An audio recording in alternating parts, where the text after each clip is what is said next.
Bismillahirrahmanirrahim. Assalamualaikum warahmatullahi wabarakatuh. Perkenalkan, nama saya Zainul Mustafa dari Prodi Pendidikan Agama Islam. Di sini saya akan membahas beberapa tokoh ilmuwan muslim, yang mana ilmuwan muslim ini adalah sebagai orang yang mengubah dunia pada zamannya. Nah, di sini saya akan menjelaskan.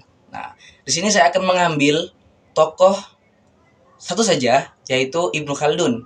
Nah, di sini di video ini saya akan menjelaskan siapa itu Ibnu Khaldun, dari mana asalnya, siapa nama aslinya, dan apa saja predikat yang telah dicapai oleh Ibnu Khaldun. Nah, mau tahu lebih jelasnya? Simak video berikut. Ibnu Khaldun nama lengkapnya adalah Abdurrahman bin Khaldun Wali ad-Din at-Tunisia al-Hadrawi. Beliau lahir di Tunisia pada tanggal 1 Ramadan 732 Hijriah bersamaan dengan 27 Mei 1332 Masehi. Nama Abdurrahman ialah nama panggilan keluarga Zaid. Gelarnya Walidiun at-Tunisia al-Hadrawi dan nama populernya adalah Ibnu Khaldun. Nama panggilan Abu Zaid diambil dari nama putranya yang sulung, yaitu Zaid, meskipun secara pasti tidak diketahui nama putranya. Gelar Waliuddin merupakan gelar yang diberi sewaktu dia mengikuti jabatan hakim di Mesir. Pada masa pemerintahan Sultan Dahir Burguk, ialah salah seorang Sultan Mamluk di Mesir.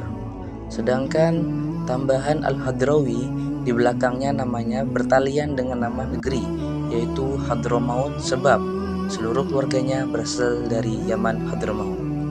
Seiring berjalannya waktu dan penaklukan dan penyebaran Islam ke barat, Ibnu Khaldun bersama-sama dengan pasukan Islam memasuki Andalusia dan menetap di Carmona. Akan tetapi dengan tidak diketahui sebab yang pasti, kemudian Ibnu Khaldun bersama keluarganya pindah ke Sevilla. Selanjutnya, karena penaklukan dan pemaksaan pasukan Kristen terhadap kota Sevilla, maka Ibnu Khaldun akhirnya hijrah kembali ke Tunisia.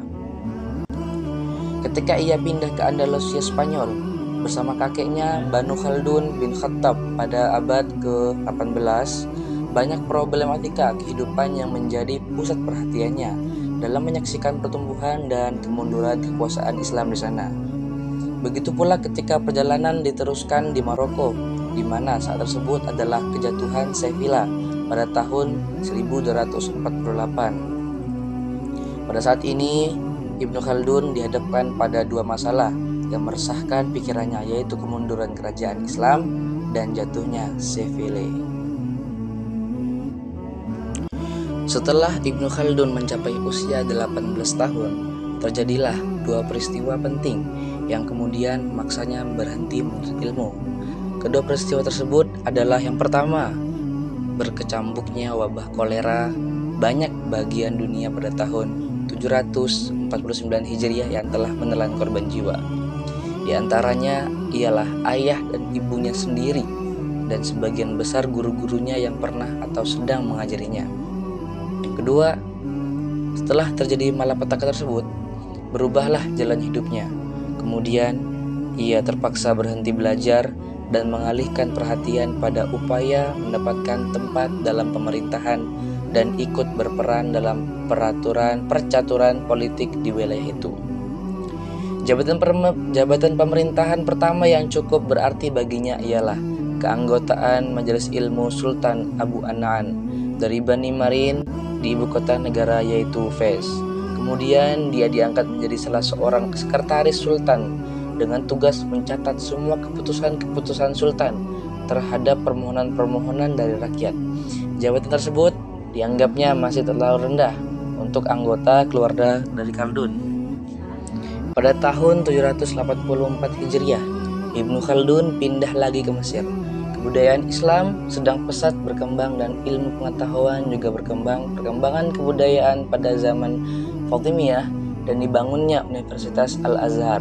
Masyarakat Mesir sangat senang dengan kedatangan beliau karena ia seorang cendekiawan, pendiri, penulis, mempunyai kepribadian yang sangat kuat, lancar berbicara, dan pandai menggunakan kata-kata.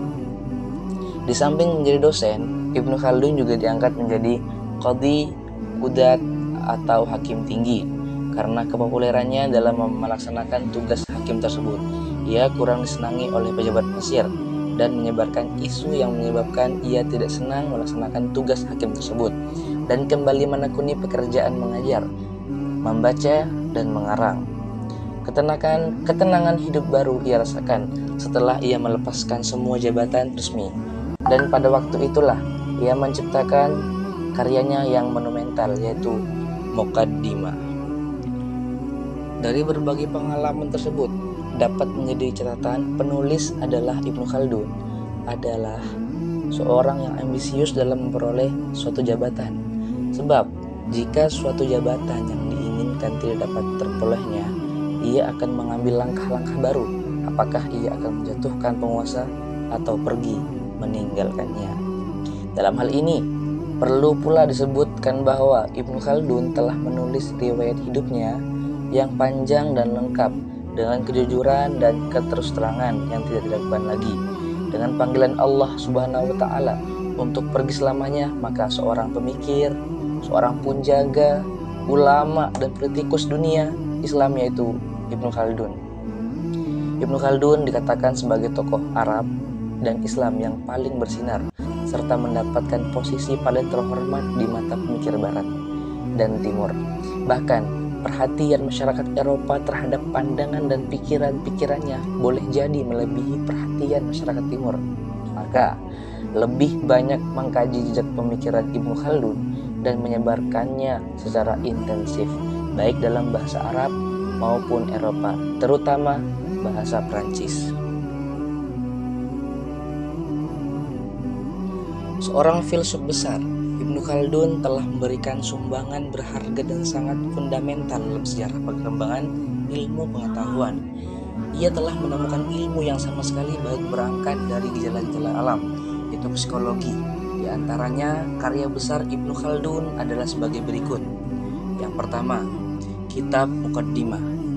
Kitab yang selesai ditulis pada pertengahan tahun 779 Hijriah. Ibnu Khaldun menghabiskan waktu hanya 5 bulan saja untuk menghasilkan karya fundamental ini. Kitab ini membicarakan tentang fenomena sosial dan sejarah tentang masyarakat, asal-usulnya, kedaulatan, lahirnya kota-kota dan desa-desa, perdagangan, cara orang mencari nafkah, dan ilmu pengetahuan. Buku ini merupakan karya terbaik di mana Ibnu Khaldun telah sampai kepada puncak kreativitasnya, meninjau subjek-subjek yang berbeda seperti ekonomi, politik, sosiologi, dan sejarah secara orisinil dan memikat. Teori-teori dan bahasa sangat rasional. Buku ini telah diterbitkan dalam berbagai bahasa dan menjadi salah satu sumber pokok dalam pembangunan ilmu sosial dan ekonomi dunia.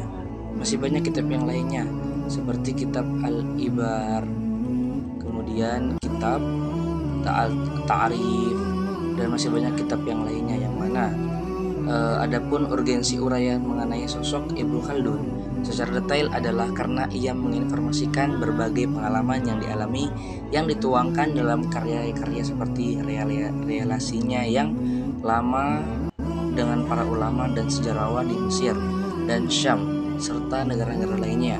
Bahkan relasinya dengan ulama-ulama Mesir telah melahirkan komunitas Khaldunian dari para pengagum dan para muridnya, di samping komunitas yang menentang dan meragukan otoritas kepastian intelektualnya.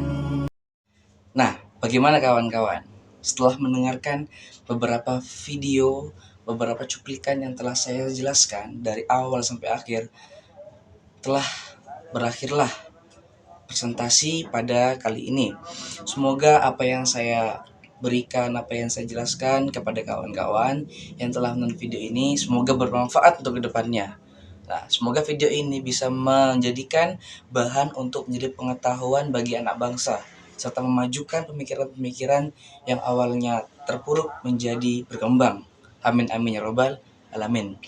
Dari saya, semoga bermanfaat. Wassalamualaikum warahmatullahi wabarakatuh.